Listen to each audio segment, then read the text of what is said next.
Well, many people with disabilities have difficulty speaking and they need help to communicate and achieve independence.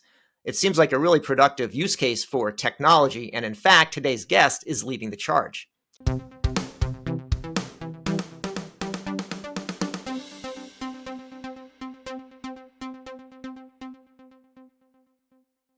Hi, everyone. I'm David Williams, president of strategy consulting firm Health Business Group and host of the Health Biz podcast, where I interview top healthcare leaders about their lives and careers. My guest today is Dougal Hawes, Group CEO of Smartbox Assistive technology, which enables communication and independence for those who experience difficulty with speech. Do you like this show? If so, please subscribe and leave a review. Dougal, welcome to the Health Biz podcast. Thank you very much. Great to be here. Well, as I mentioned when I reached out to introduce myself, I actually saw one of your devices in use. So I thought it was super cool and really, very, very useful and enabling for this individual who was using it. So I said, I got to meet the guy who's behind it. So now we're doing that. Mm-hmm. And I want to hear all about the product and the company. But before that, I want to hear about kind of how you got here and specifically, what your childhood was like, any childhood influences that have stuck with you.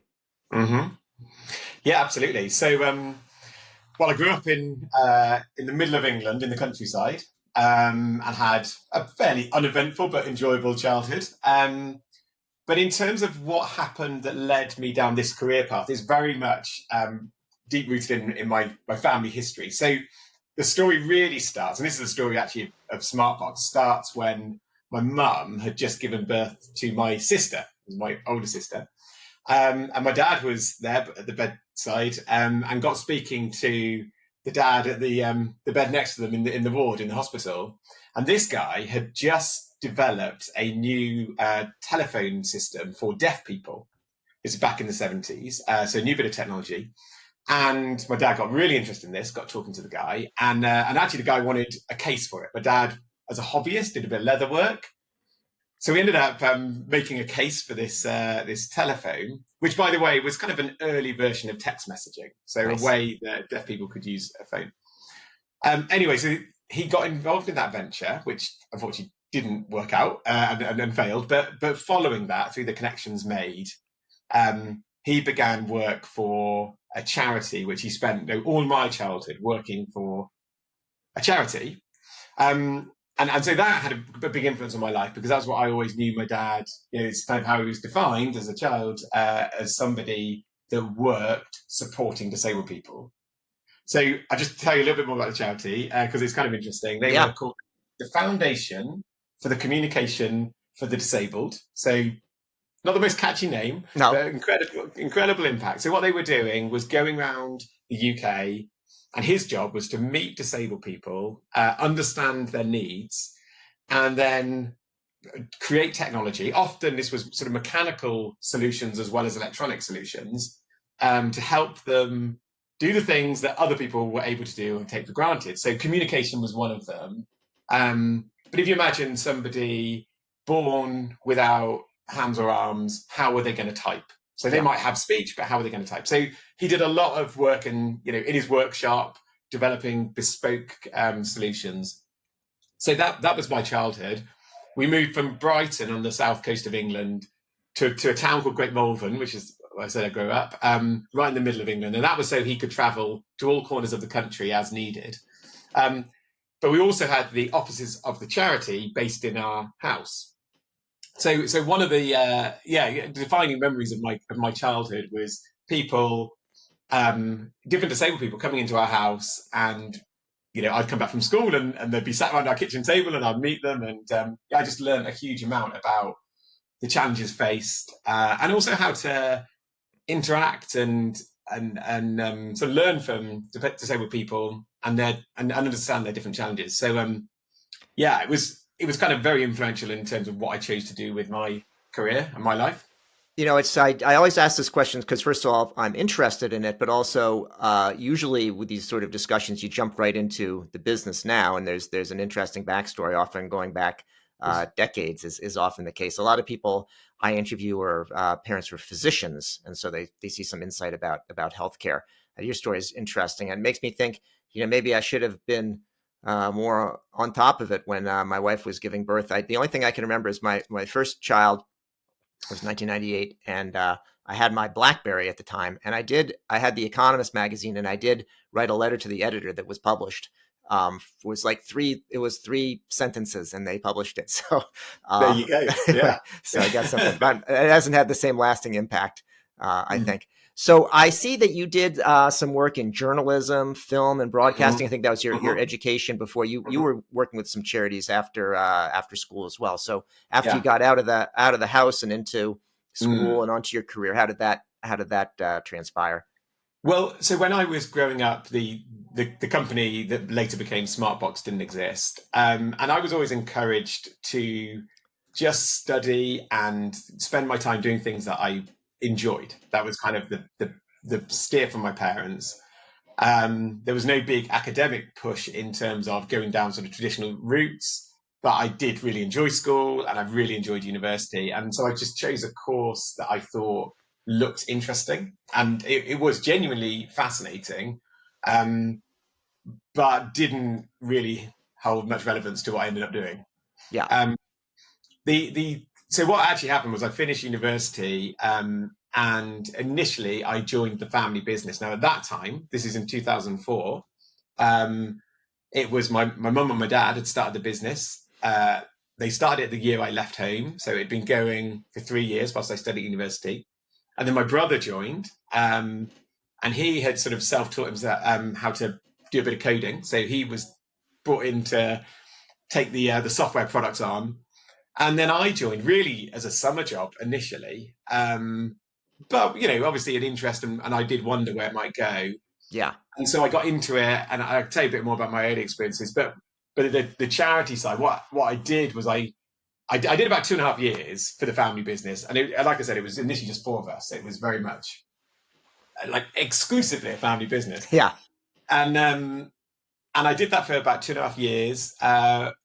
The company grew very steadily. We by the time I left, I think we was about 10 of us. Yeah. And 3 of them are people we went to school with, me and my brother. So we just it was like the local community, and it was great fun. But I needed to go off and do my own thing. So I spent some time doing some voluntary work in South America, that sort of thing. And then I wanted to just, I guess, do something away from the family bubble.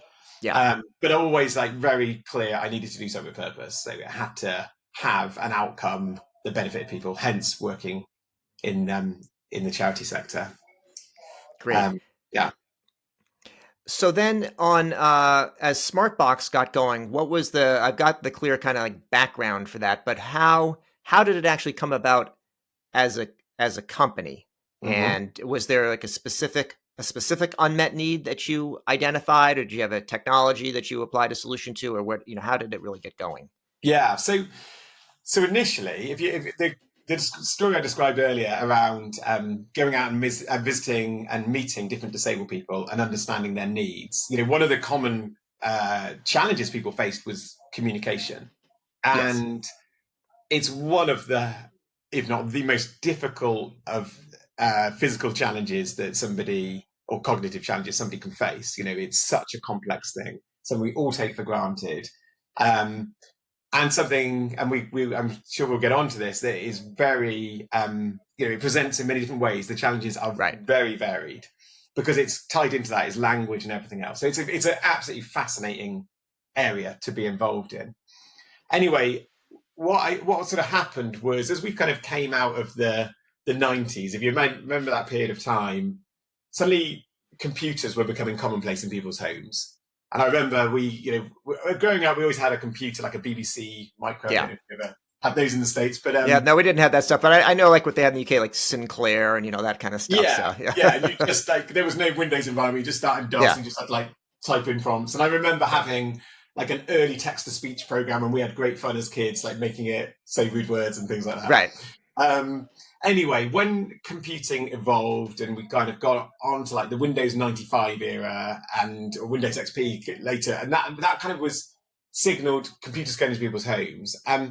So what existed more broadly was an industry around AAC and providing electronic solutions for people that couldn't speak, but they were built around dedicated solutions. So everything was sort of custom made, and what we saw early was an opportunity to build on the kind of consumer technology that was suddenly becoming commonplace. So you were seeing more and more laptops, and the first tablets were being released. There was a big deal back then when touchscreens became available. Yes. And we used to have to buy touchscreen overlays, but that was amazing to somebody that could reach out, touch a screen, and select something on that screen to help them speak. So that was the opportunity, and it started very much as a software business, and it was trying to really disrupt the AAC field by building on the consumer technology that was available. And now when you say AAC, that's the augmentative and alternative communication as the generally accepted term. And Yes. What does that comprise when you think about it? Does it have a kind of a strict definition? I'm sure it does have a strict definition. I'm not going to recite it because I don't know it. But what it really refers to is alternative ways that people are able to communicate. And that can be things like sign language. It can involve sort of what we would call low-tech resources, so things like spelling boards, or we have sort of communication boards that are symbolized. But as a business, like our focus is on what we call high-tech AAC, so using like computer technology, and where you've got like the ability to present software that can present lots of language. Got it. And so software business to get started, and has it continued? Because also the name is Smartbox, when box doesn't sound like software specifically. But what has been the evolution? You have software, and then you needed to be able to express it in hardware for people to be able to actually use it. Is that what's happened? Yeah. So the software business, the idea was we quickly sort of did a lot of localizations and exported a lot of software as well. But we needed our resellers to build the hardware solutions. Yeah. And it's not enough just to have a tablet. You need amplification, you need a handle and a stand, and various things like that. So Smartbox, the original company was called Sensory Software, and Smartbox was launched in 2006. And you're right, the box bit referred to the fact at that point we were very clear that we also needed to build the hardware solution as well. And now that's a huge part of what we do. It's the full solution. It's not just a software business by any means. Help me understand the users. Now, clearly you were talking about, as you were growing up, you're meeting people with disabilities, and certainly many different types of disabilities and degree of disability as well, even if it's a similar, category. And how do you think about segmenting the users, or how much do they differ? Can you think of like a specific user like archetype, or how do you think about that? Yeah, and I think this is a brilliant question, because it's one of our biggest challenges. So just to provide a bit of context, if you think of challenges people might have with their vision, or challenges they might have with their hearing or mobility, the diagnosis of those conditions and the way they present, and then the solutions, can be quite sort of scientifically mapped out. And there's a lot of consistency there. I'm not saying it's always the same, and there's a perfect solution every time, but it's enabled solutions for those challenges to be really scaled up and provided, to a lot of people globally. Now, the challenges people face in terms of communication are still very common, but it's also a real challenge to find the right solution that will match their specific requirements. So internally, we have a bit of a mantra, which is one size fits one. Yeah. And what we're referring to is that every single person that we provide, we talk about providing voices for people. So either one of our hardware products or a copy of our software. The one thing we know is that their needs and the way they want to use the software and the product will be unique from everyone else. So just to give a bit more specifics on this, so we're working with people born with disabilities. We're working with people with acquired disabilities. So if you take someone born with a disability, they're not born literate or with language skills. So you've got to kind of combine all of that into the solution. They may have physical challenges, they may not. They may have other cognitive challenges. They may have a multiple condition. So there's many different things that have to be considered. And similarly, then somebody with an acquired disability, what is the condition and how does it present? So it might be that So ALS is a common condition we support people with. And for a lot of people with ALS, cognitively, they're not impacted, or the impact is minimal. And so, what they're really trying to do is maintain their rates of communication, continue doing the things they always did, but with, incredibly challenging physical difficulties. So often that will become a real focus in terms of the solution, on the access, in terms of access, and how they operate the device. So I can see this is a pretty complicated topic. So I like the idea of comparing it with vision. There was an exhibit, I think, at the Museum of Science in Boston, where I live, where people could put some sort of a simulator. They could understand what it's like to have like Parkinson's or something like that. And so you can, helps you with the empathy and understanding what it's all about. You can imagine that what you're describing here with somebody who's got, an acquired disability, you understand where they were before. And so there's a gap between that you're trying to close to whatever extent. If somebody has an inborn disability, it's harder to understand the baseline. And especially when you're trying to communicate about communication, it's inherently difficult to have the communication if somebody in fact needs help with communication, as opposed to if they've got a physical limitation. You can measure that a little more directly and even discuss it with them. So I can imagine it's a pretty complicated topic. And I like the sort of, one at a time approach.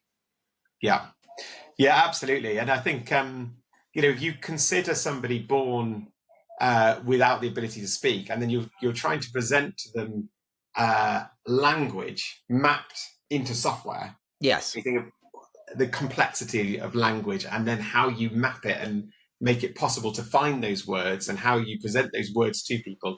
There's no sort of magic solution that is perfect. We are, as an industry, constantly iterating and evolving our understanding of what's going to work best. And then a lot of it is training, and a learning process. So where are those words? Why are they in that place? And how do you, work to learn the system? So it's not always straightforward as well. Once you've got a device, it's not like putting on a pair of glasses and, oh, there you go, it's fixed. Yeah. That's kind of day one. Just adjust how it fits behind the ear or something. It's a little more complicated.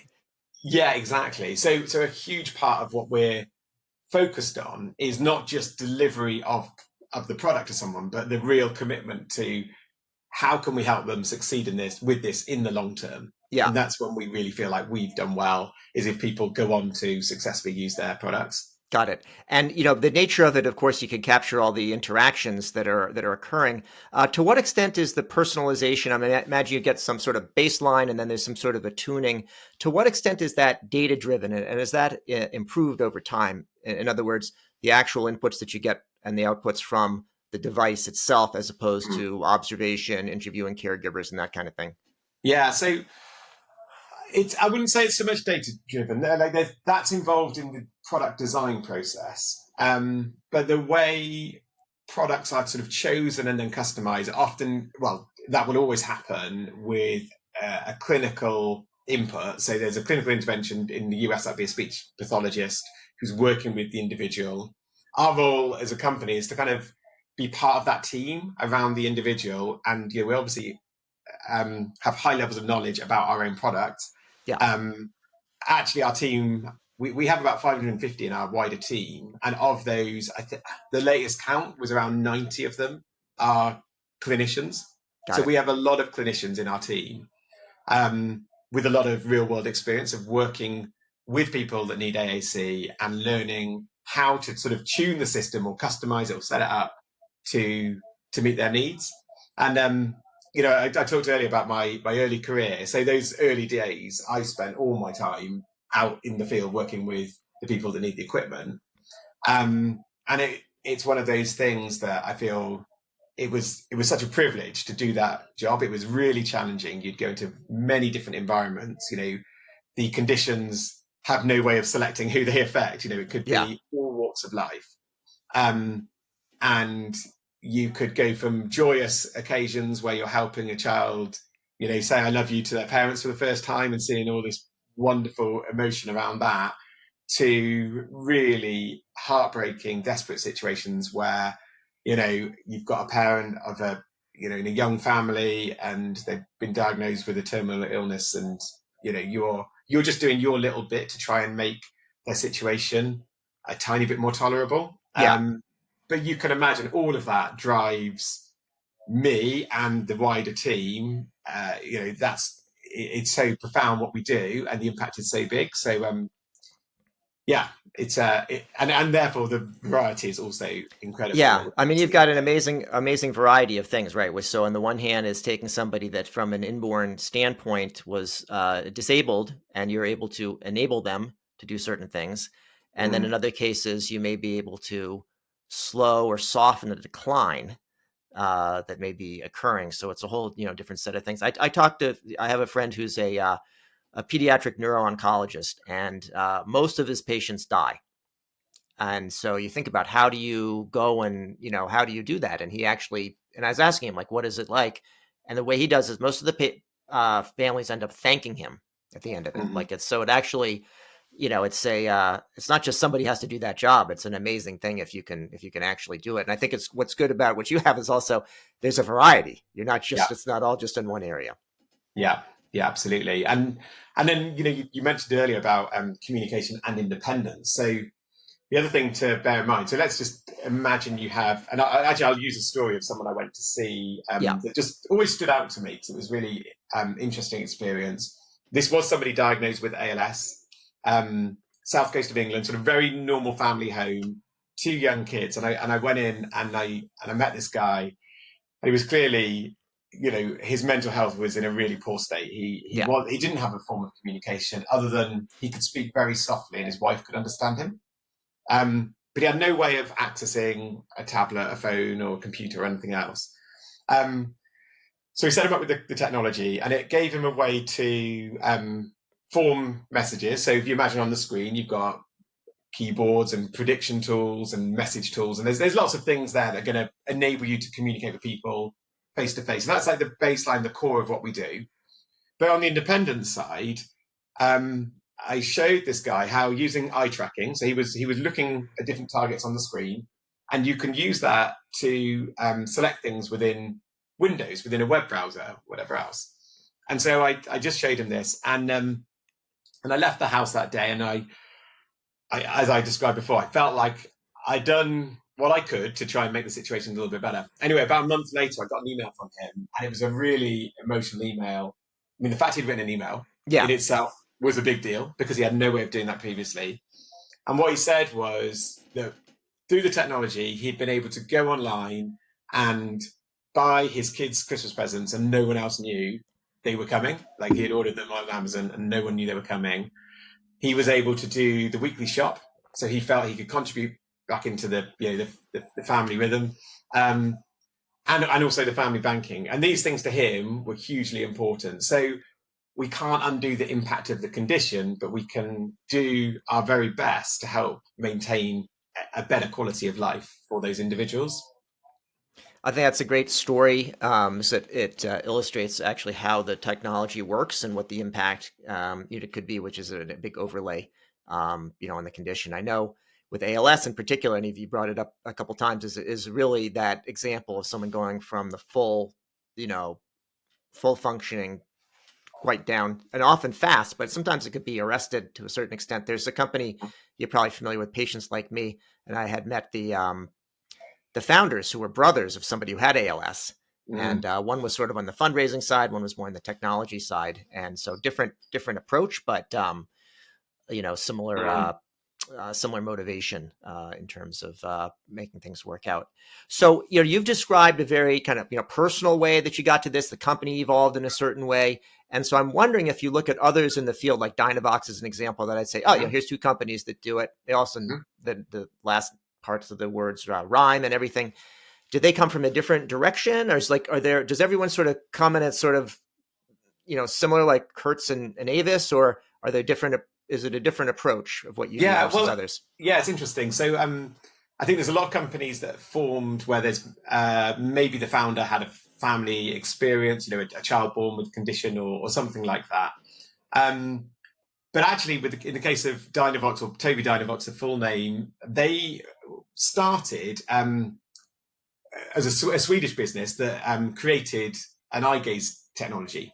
I'm not sure if they were the first ones to do this. But they were very early in eye tracking, and I remember we spoke to them first in 2006, the year we formed Smartbox, and they showed us this technology, and we were blown away because the impact it was clearly going to have on the people we served was going to be huge. So they came from that background, and to be fair, they've done an incredible job of really pushing our industry forward. They've scaled very well. They are the largest company in our field.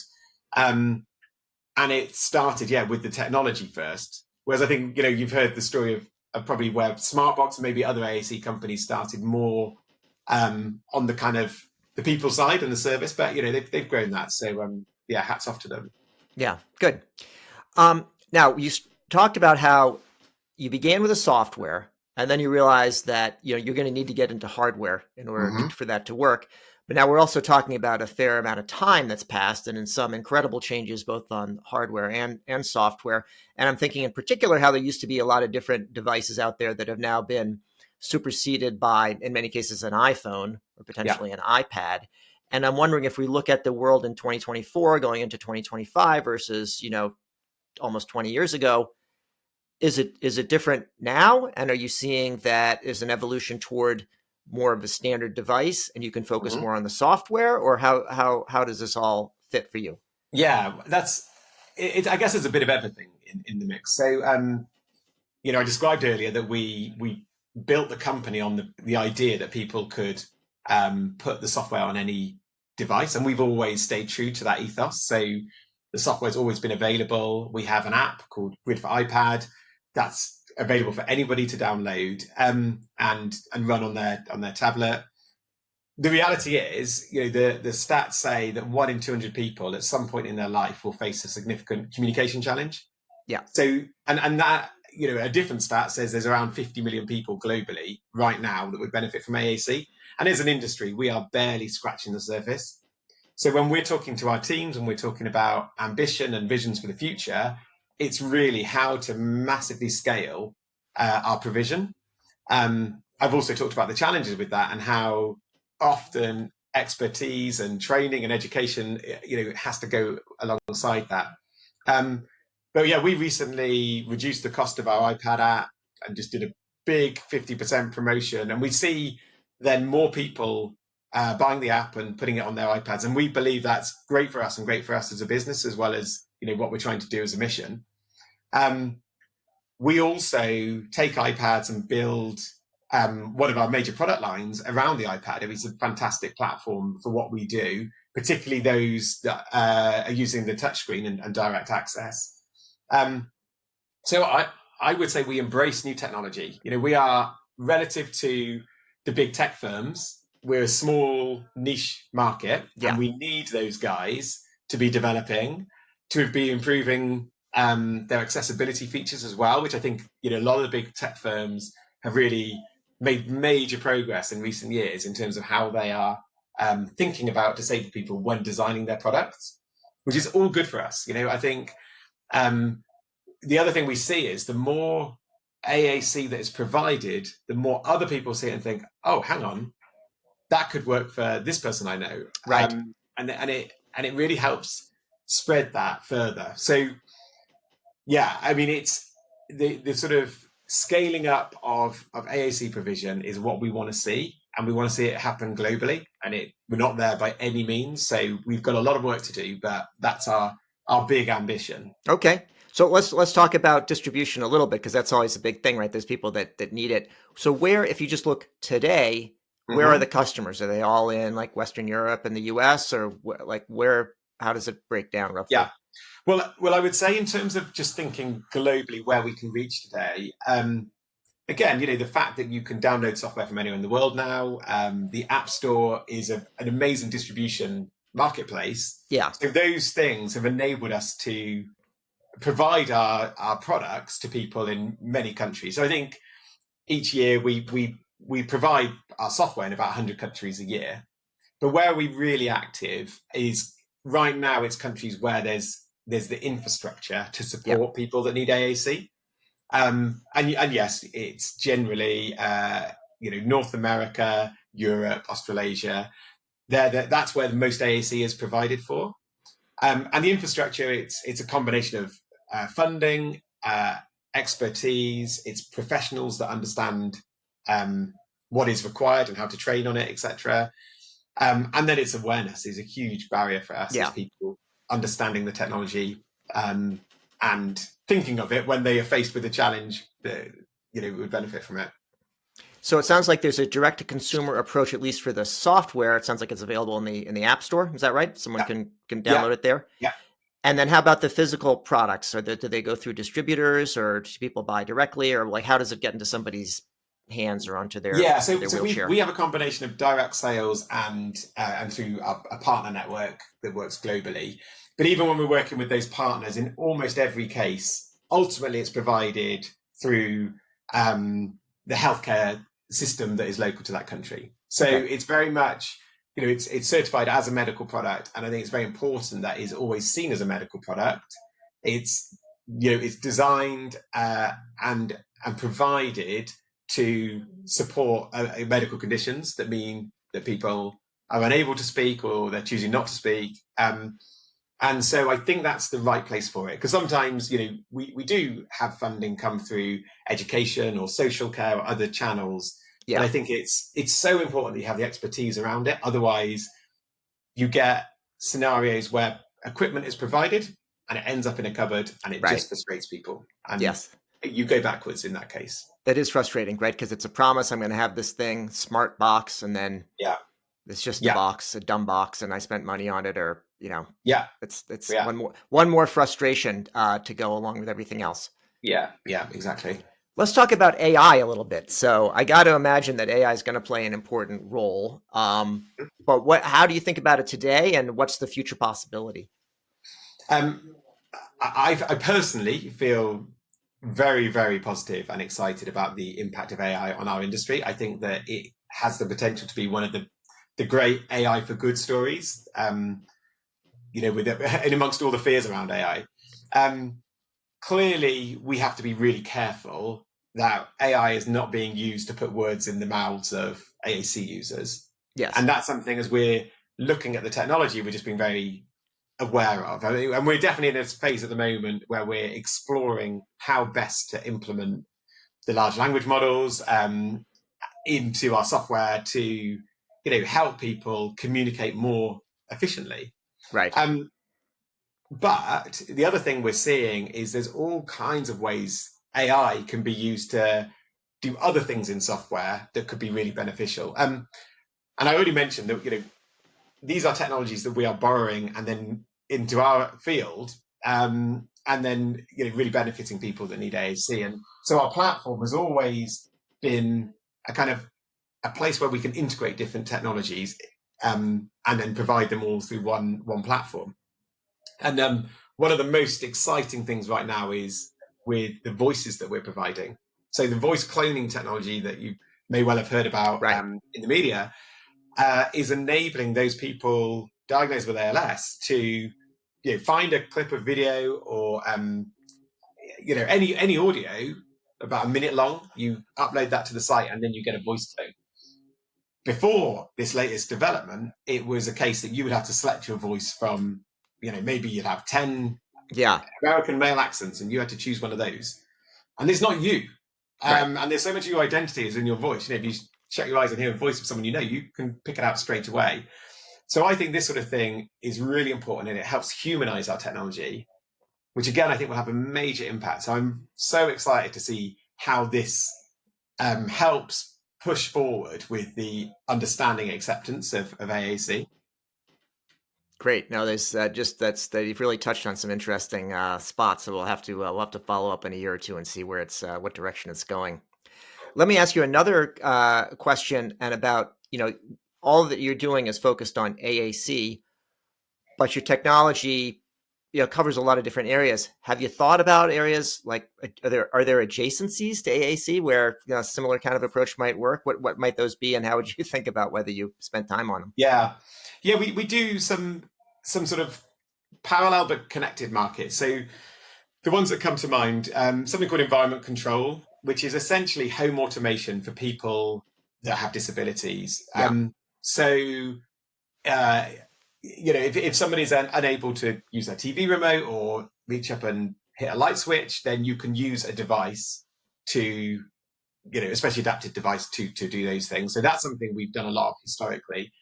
More recently, and actually we've just done a big launch of this in September, is a push into schools. So using the platform that has communication at its heart, but using that platform for teaching and learning and making an accessible platform for the classroom.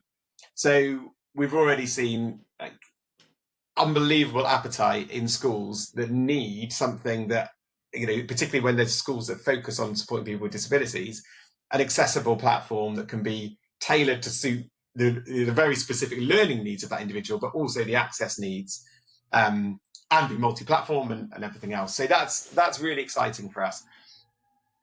Having said that, our big vision and our big mission is all around AAC and making sure that no one is left without a voice. Great. So my final question is regarding books, and if you've had a chance to read any interesting books lately, anything that you would recommend to our audience. Yes, good question. I'm going to keep it really AAC focused here. So last week I was in Germany. We have a large team providing AAC in Germany, and they were having their annual staff event. And a guy who was born in South Africa called Martin Pistorius, and his story, he came to talk at the event, and I'll tell you a little bit more in a moment. But his story is when he was about 12 years old, he contracted meningitis, and it left him unable to communicate, unable to really move his body. And people at the time just thought there wasn't anything going on in his brain, and he was just sort of being cared for in a home. Anyway, what happened was, as he sort of came out of that state, it was an aromatherapist that could sense that there was quite a lot going on in his brain, and he started him off on a journey that led to him discovering and using AAC. Coming out of that care home, he went on to, I don't want to ruin the book, have quite an incredible life. He now lives in the UK, and last week he travelled independently. He's in a wheelchair. He uses AAC. He doesn't speak German. He drove to the airport. He flew over to Frankfurt. He ended up in the wrong airport. He had to get a bus, then a train to the middle of Germany to meet a team of people he had never met before. He did all of that without being able to speak, other than using his device. So Martin Pistorius, and he wrote this book called Ghost Boy. And whenever somebody starts at Smartbox, we always say, you've got to read this book. It's absolutely give you the biggest why behind your decision to join our company. So anyone, I highly recommend it. It's been a big bestseller. So I'm not the only one to think that. Excellent. All right. Well, Dougal Hawes, Group CEO of Smartbox Assistive Technology, thank you for joining me today on the Health Biz Podcast. Thank you very much. You've been listening to the Health Biz Podcast with me, David Williams, President of Health Business Group. I conduct in-depth interviews with leaders in healthcare business and policy. If you like what you hear, go ahead and subscribe on your favorite service.